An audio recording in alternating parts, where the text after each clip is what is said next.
Have you ever had that strange feeling? That feeling of being forgotten and no one remember you? It has happened to me so many times. And also to you, probably. When you are alone, in your bedroom, you felt that sensation that no one cares about you, while a tear runs down your cheek, and the loneliness embraces your soul. What I'm going to tell you, it's about this. About this sad and unpleasant sensation that everyone in this life has experienced once. But first, allow me to introduce myself. My name is Jim and I live in a Boston's neighborhood. Since childhood, I've always used my imagination. I've drawn many characters which I gave different personalities, considering them alive and making them as my little playmates. I never had many friends, so those characters became true imaginary companions. Besides, I've always been a cartoon lover. Since I was a kid, my dream was to become an animator.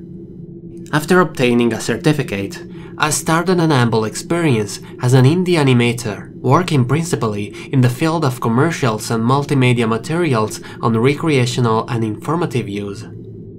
Although doing wide use from all the necessary technologies to create animation in 3D, I always preferred the traditional animation, like in the past. Pencils, the stampers, watercolors and cells. The computer animation, although being more comfortable and less expensive, for me was soulless. In 2011, I came to know that two Canadian programmers had started a project, creating a video game entirely realized by hand and inspired to the animation from the 30s, which has always been my favorite and what inspired me to be an animator. But after months, the project was kinda forgotten. It was a real shame. In 2013, some images was published on the internet, and I was amazed. The name was Cuphead, and had two little guys as protagonists, with their heads shaped as small cups. The game was not only a reference to Max Fleischer's color classics, but also a tribute to Comicolor by the Metro-Goldwyn-Mayer, to Merry Melodies, to Silly Symphonies, and to all the animated short films that dominate the pre-war time. Furthermore, it was rumored inside the video game community that it would have been one of the most difficult games ever released. I couldn't have waited one more day, I had to have it. But days passed, and years too, and no more news of the game, again. Every day I visited the StudioMDHR's website, but every time something was posted, it was about updates regarding the game development. My impatience was skyrocketing. In 2017, finally, the game was published. I bought it in no time. I loved it from the first instant, since it was what I loved more. Traditional animation. True animation. Like the old times. Times when the artists were willing to do anything to make their own animated dreams come true. Times when there was given to the animation certain care that today will turn out to be too expensive. Times when the characters were more than some drawings put on a background, but creatures more alive than ever. The game was challenging as I expected. I did not surrender and finished it in less than 3 weeks. In the end, I managed to end all the missions, complete also the extreme difficulty and the pacifist mode, without striking enemies. I sacrificed a good amount of time and fatigue for it, but you can't imagine the satisfaction. I became a fan of Cuphead, at the point that I sent my resume to the developers, the StudioMDHR. I was already an animator, and with my knowledge in the field, and above all, with my passion for the vintage animation, I could have supplied a contribution in the community of Cuphead. After 1 week, an answer reached me from one of the members of the studio, They agreed to employ me, but as a beta tester. I was enthusiastic. I would not have been part of the artistic division, but it was going quite also. From that day, I was a member of the StudioMDHR. My work consisted in testing some levels used for the DLC, Cuphead in the delicious last course. One evening, during a chat with some members of the studio, one of the responsible person of the technical division said that the founders had found a new boss for a possible Cuphead sequel. It was fantastic. But who could have been? Besides, who could be possibly worse than the devil? It was a Saturday morning, and I went to the kitchen to prepare a good cup of espresso coffee. I've always been an espresso lover, and I can't work without it, especially when I need to concentrate. While I was making the coffee, I heard a sound in my bedroom. I went to my bedroom. The computer was turned on. Had I turned it on without noticing, I thought. Probably. I returned to the kitchen. The carafe was gurgling. I turned off the gas and pouring in a cup my morning coffee.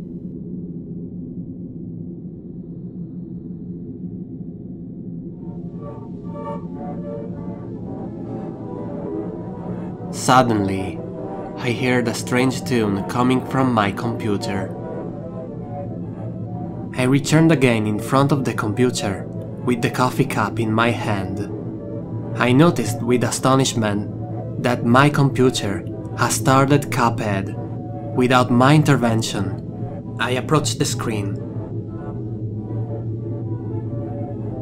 Cuphead and his brother Mugman were swaying as usual, but the screen was grey.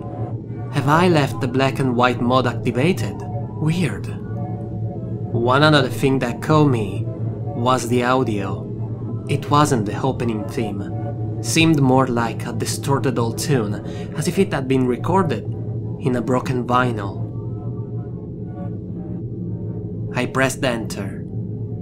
The screen fades off. A title appeared. The Curse of Imagination.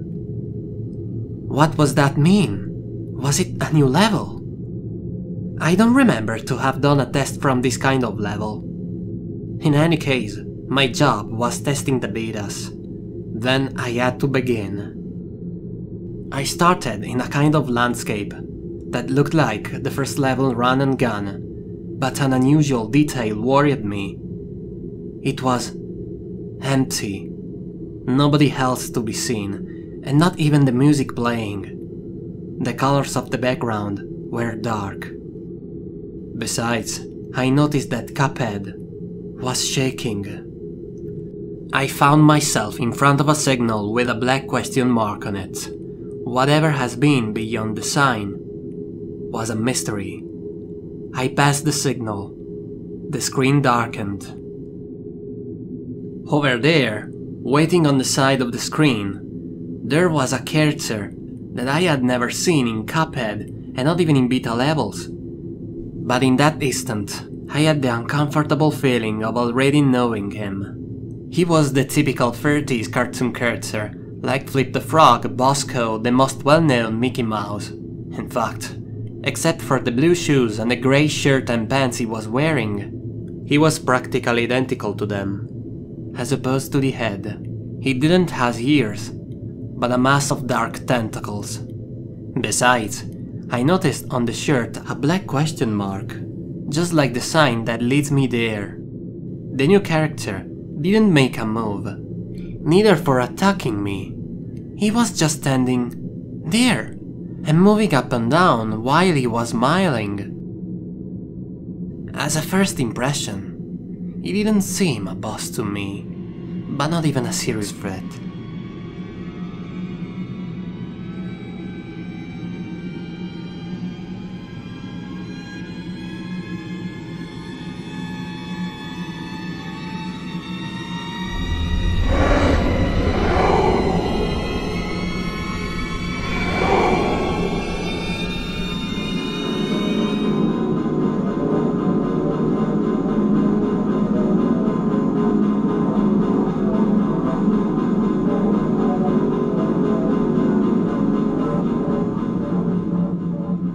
I couldn't believe my eyes. It transformed itself into a giant black tentacled mass with two scary eyes watching Cuphead. So in the end, it was a boss, and I would have to defeat him. I rolled up my sleeves, gulped down the coffee, and preparing for the battle. I started to hitting him, but all my attacks were absorbed by the tentacle mass. It was practically invincible. Suddenly, the tentacled mass closed to itself.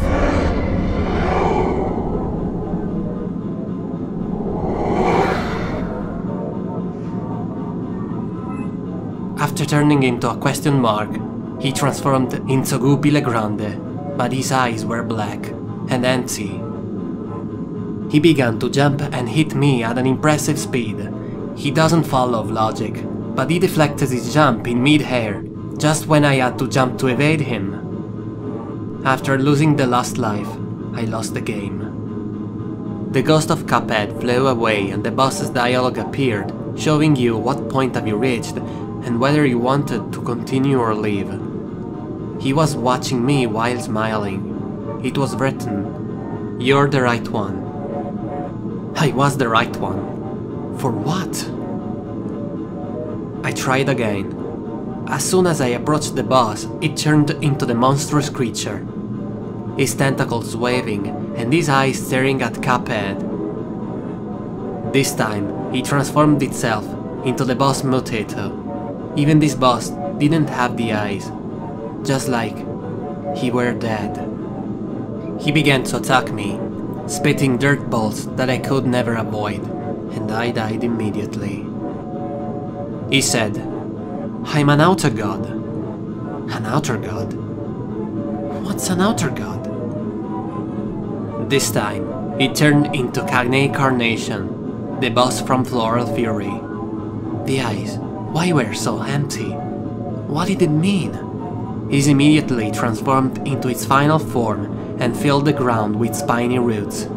I managed to make some leaps and inflict some damages, but it was impossible to defeat him. I died within a matter of seconds.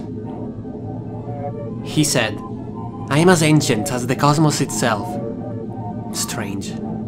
However, I had not yet figured out what kind of enemy he was and what character he was referring to. I tried again, one last time. I was used to the difficulty of Cuphead, but this was really too much. It was probably a part of a DLC and they had not set the difficulty well. I approached him. He was there, in his primary form, intent on swaying up and down. This time, it turned into woolly warbles. It was strange, as he was the boss of a scrolling shooter level, so it was unusual to find him here.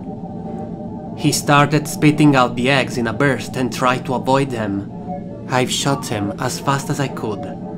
I would have liked to equip the roundabout, which is one of the strongest weapons, but for some reason, the game did not allow me. The only weapon I could use was the pea shooter, the first one. I resisted 20 seconds, then died. It was frustrating, and at that rate, it would have been impossible to beat him. One thing was for sure, he would have been a good boss for Cuphead, as difficult it was. He said again, "You're the right one." What did it mean? I decided to leave the game, but I realized that I could not return to the main map or end the game itself. I pressed the escape button several times. Useless. I was forced to turn off the computer by pressing and holding the start button. The monitor turned off. Absurd. Not only it was difficult, but it also had this bug. I should have asked the other beta testers if they had the same problem, and above all, if they had already used this beta. I restarted the computer. I was tempted to search the beta, but I didn't know how it was called or where it was installed. Besides, it was absurd that the game has started automatically, without my intervention. I've logged in the private chat and posted a message about it. Nobody answered me. After about 10 minutes, someone answered me but said he didn't know anything about it. Probably I had to deal with a hacked version of the game and nothing more. Weird. Yes, I had heard stories of kids who found themselves unwittingly to use old games modified by supposedly mysterious hackers. But those were just stories from the internet. What I was dealing with was a real boss with animation, sounds and all. Who could have made such a version? And if it was really the boss that StudioMDHR talking about? What a mystery. I turned off the computer and got ready to go out. Towards the late afternoon, I returned home. I had thought about that boss all the time. I went into my room. The computer was off. I sat down. I did not have time to press the start button, that the screen lit. Cuphead's home screen appeared, only this time they weren't moving. Now they were sad, and the background was darker than the last time. There was something wrong with this game, and it was like someone wanted me to play. I tried to shut down the computer, but it didn't obey. All I could do was start playing again. I entered the stage. This time, the colors had disappeared, and the atmosphere was more oppressive and dark. I came up with the idea of making some screenshots. Doing so, I had proofs to show to the other beta testers. I walked, found the sign with the question mark and crossed that. The boss was there in front of me. I took some screenshots.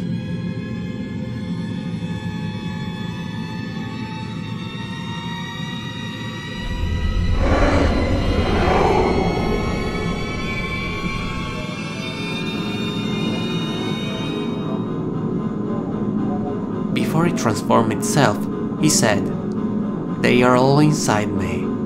Who was he referring to?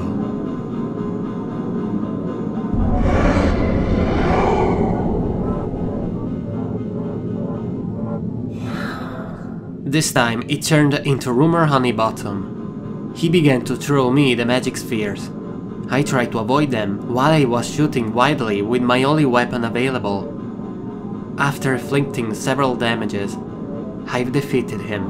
Now he became Green Matchstick, the dragon boss. He started throwing fireballs. I was hit twice. After half a minute, I lost.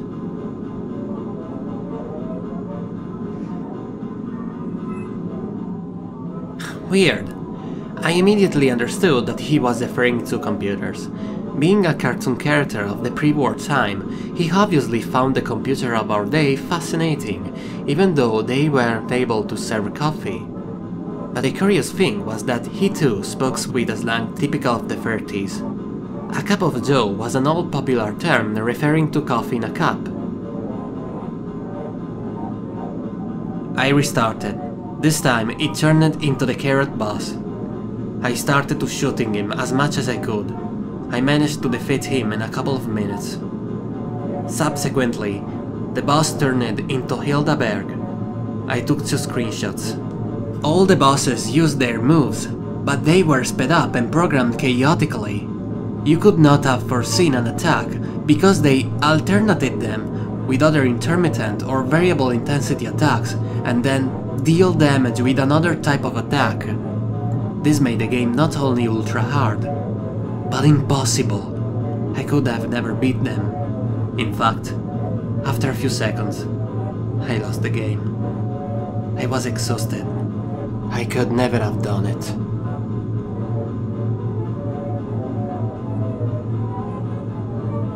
What? It was impossible. I didn't believe what I was reading. I looked to the right, next to the mouse. There was the coffee cup I had drunk in the morning. It could not be true. It was absurd. Yes, I am an espresso lover, but how did he know that?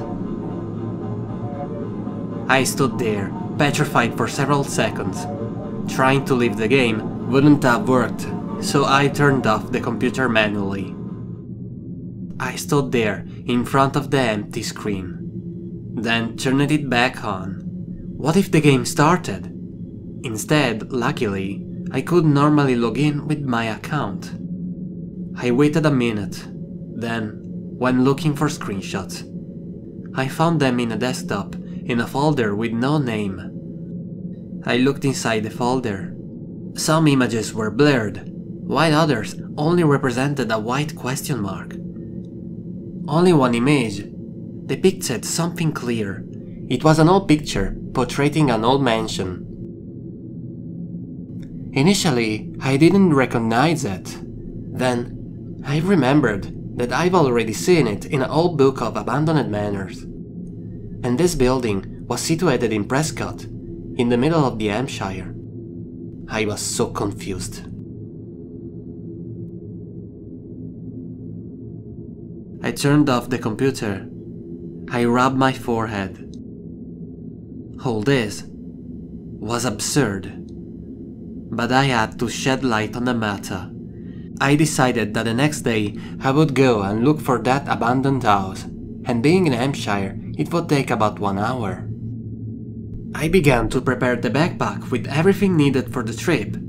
A torch, a camera, and a pen with a notebook.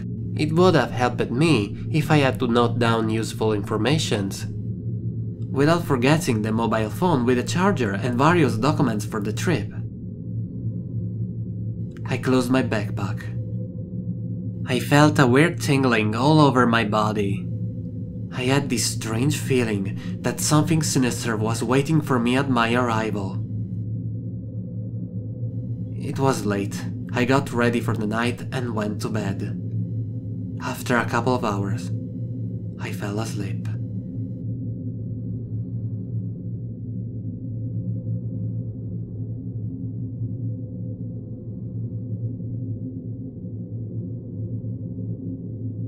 The alarm clock rang at 6. I pulled myself out of bed and walked out of the room, still a little dazed. I reached the kitchen and started making the coffee. Looking out the window, I noticed that the sun had not yet risen. After consuming coffee, I got ready to go. I checked the bag one last time and if I had everything I needed. After finishing the last preparations, I left the house. I went down into the parking lot and loaded everything into the car. A journey of about 1 hour awaited me. What would I find there? Several questions flashed through my mind, and instinct told me to let it go. But there was something in that picture, and it was worth trying. I got in the car, and after a couple of attempts, the engine started. I set up the GPS and left. I was sure that this trip would have solved many of my questions, but I still didn't know what was waiting for me. I reached my destination. The town was deserted. The only thing I saw was a couple of cars traveling along the main street. In this Prescott area, many of the buildings were abandoned and crumbling. The courtyards were infested with plants. I crossed the avenue. The ruined asphalt made the car jump. The house's windows were barred from the inside and the outer walls were filled with cracks. I slipped into a lane on the left, obscured by trees on either side of the road. The GPS signaled me the destination. I was next to a black gate. I pulled over and stopped. I turned the engine off and went out. The wind was shaking the branches of the trees. I put the backpack on my shoulders and headed for the gate. It had been closed by several chains. I noticed a small space between the walls and the gate where I could pass. With difficulty, I managed to pass through. The wind moves the leaves throughout the area. I crossed the avenue. Then, I arrived in front of a large abandoned building. The cracks scratched up to the roof. Some windows were barred from the inside, while others had shattered. Suddenly, the wind stopped blowing, and the birds quieted. I heard a creak.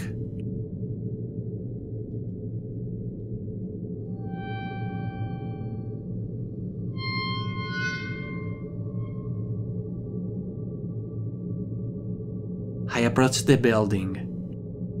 Above the entrance, there was an illustration of a hand that, clutching a brush, emerged from a well. Deep Well Studios. I took out my camera and started taking pictures. Then, I approached the entrance. I found myself in front of a hallway. The interior was completely ruined and the ceiling had collapsed on the floor. I closed the door, I turned to the left and entered the room. There were drawing tables all lined up neatly. The light from the slits of the wooden beam nailed to the windows allowed me to orient myself. I noticed that under each drawing table there was a compartment. I raised the surface of the drawing table. The wood was rotten and pitted. I looked inside the compartment and I was stunned. I found myself in front of dozens of sketches that depicted him in different poses. The sheets were yellowed and ruined by humidity. Under each sheet there was written Toby S, Pose 7. Toby. So that was how he was called. Everything was absurd, but that meant only one thing. I was in the right place. I've taken photographs of each sheet and closed the compartment. I did not resist the temptation. I opened it again and took away a couple of sheets.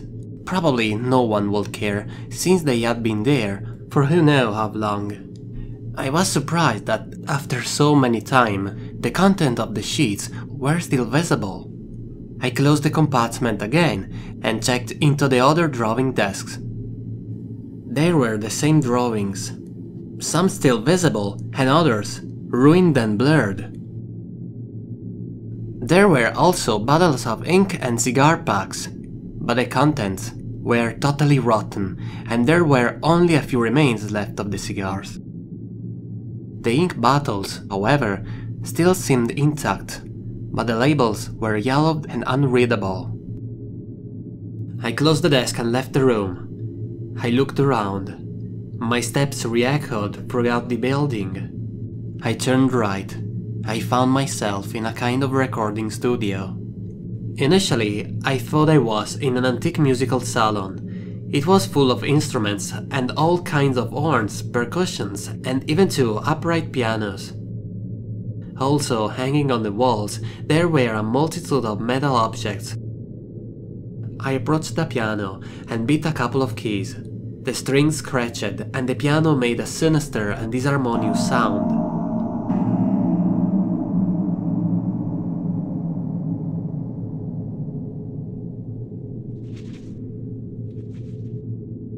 I heard a rustle. I looked around. My gaze fell on a kind of piece of furniture against the wall. It was a record player. I opened the reading compartment. There was a vinyl record. I pulled it out. It was created by a man named Jelly Roll Morton. Looking around, I noticed that on a small table there were about 10 identical copies. I was tempted to turn on the record player and listen to the record. Then I realized that it would be useless since it was highly unlikely that the building's electrical system would have worked.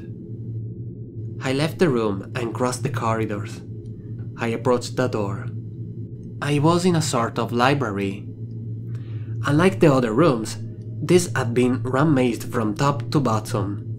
There were several footprints on the floor, and the drawers were open. Also, on a desk in the center of the room, there were no dust-covered halos, which meant that many of the things that were left had been taken away recently.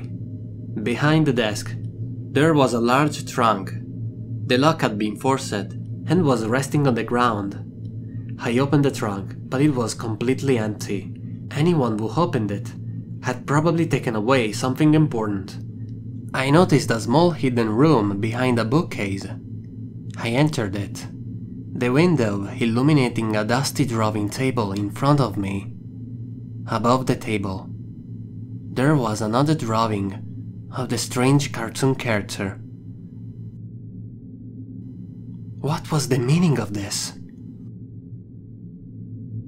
I took photographs, then left the room. I continued the exploration, taking photographs from time to time. I found myself in front of some stairs. I went downstairs and found myself in a room surrounded by darkness. I took the flashlight from my backpack and lit up the room. I was in a basement.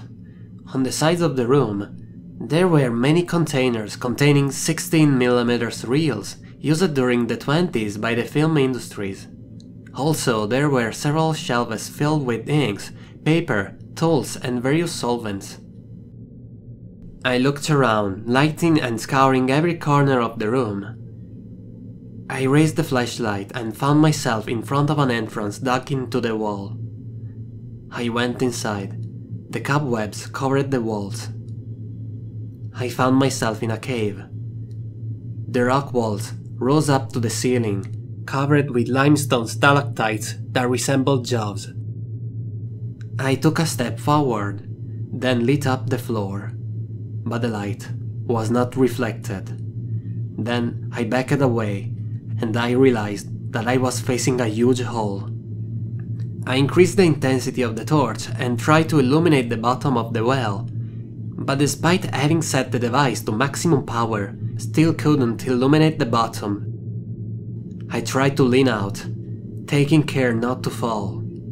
I began to sweat profusely and my legs began to tremble. With a lightning impulse, I threw myself back.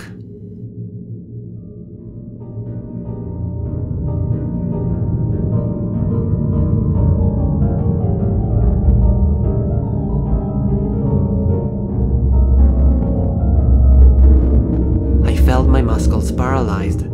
My heart began to rumble in my chest. I heard the tune re-echoing in the depth of the well. I grabbed the torch on the floor and escaped. Crossed the tunnel without worrying about avoiding the cobwebs. The more I ran, the more I felt the music increase in intensity. I threw myself toward the exit, opened the door and hurled myself out. I located the hidden area from which I had entered and threw me down the street. I reached the car and jumped on board. The sweat dripped from my forehead, dripping on my face. My hair was disheveled and tufts covered my eyes. My heartbeat slowed a bit. I was still incredulous. There was no one there. How could it be? I tried to think rationally, but it was impossible. What if it was? What was happening? Something suggested me to go home, but I could not, or at least not yet. Besides, that photo on the computer has brought me here, to this place. Deep Well Studios. Deep Well. Here is the reason for the name. But why there was that abyss that never seems to end? It was perhaps an artificial cavity. Or maybe it was there before the construction of the building. Or maybe before the birth of the town. I had too many questions that echoed in my head. But one thing was certain, I had to unveil the truth, once and for all. I started the car and left. I went in search of the local library. Probably I would have found something about the Deep Well Studios. I went around the blocks, but there was nothing but a few houses and some buildings. Finally, I found the library. It was a red Victorian-looking building. I parked, turned off the car and went inside. There was no one, even at the reception. I went looking for the local history section. I found it, but many of the volumes dealt with topics that did not really cover my research. Local farms, famous people of the town, and so on. I noticed a yellow box on the top shelf. I took a ladder and reached the shelf. I pulled out the box. It was full of volumes and documents. I put it on the ground and rummaged inside it, finding several manuscripts made by local authors. The calligraphy was illegible, but some illustrations depicted monstrous creatures similar to each other. I went back to rummaging inside the box and found an envelope dated 1935 with the following: Report on the Deep Well Studios case. I extracted from the envelope a series of sheets, yellow but still legible. I sat down and started to read. The report was made after a long series of investigations that lasted from 1930 to 1935 and concerned a disturbing episode that occurred at the Deep Well Studios.